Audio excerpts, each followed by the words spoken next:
This week marks the 10-year anniversary of the U.S.-led invasion of Iraq, where President Bush sought to topple Saddam Hussein's regime and destroy stockpiles of weapons of mass destruction. But a decade later, the total impact of the war remains unclear. It started March 19, 2003, only a year and a half after the 9/11 attacks.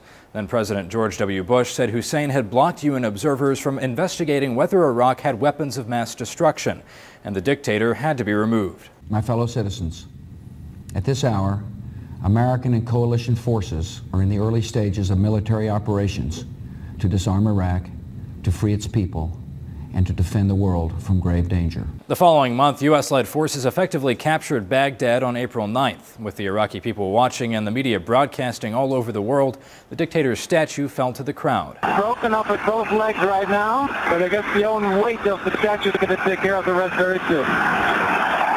Here you go. People are throwing whatever they can find. They're throwing it at this statue now. There he goes. A month later, Bush gave a speech aboard the USS Abraham Lincoln, declaring victory with a banner overhead declaring mission accomplished.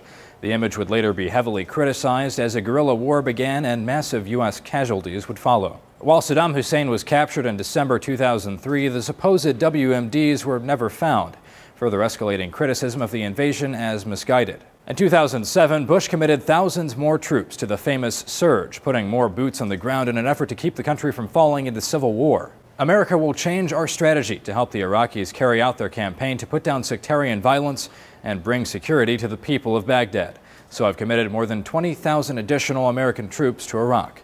With the change in executive leadership after the 2008 presidential election, President Obama pledged to withdraw troops and pull all of them out by the end of 2011. As promised, the rest of our troops in Iraq will come home by the end of the year. After nearly 9 years, America's war in Iraq will be over. The war's legacy will likely be judged by the success or failure of the fledgling democracy. In an interview with CNN, one human rights activist in Iraq says the country could fall back into chaos. Since the war's end, researchers have spent countless time assessing the total economic and social cost of the invasion. Brown University compiled an in-depth analysis and says the war resulted in the deaths of 190,000 people and cost the U.S. $2.2 trillion, far above the $50 to $60 billion initially estimated. While the legacy of the most divisive U.S. war since Vietnam may not be known for decades, the country is at least attempting to heal and move forward. The first newly elected president under the new constitution is Jalal Talabani. For Newsy, I'm Zach Toombs. Multiple sources, a broader view.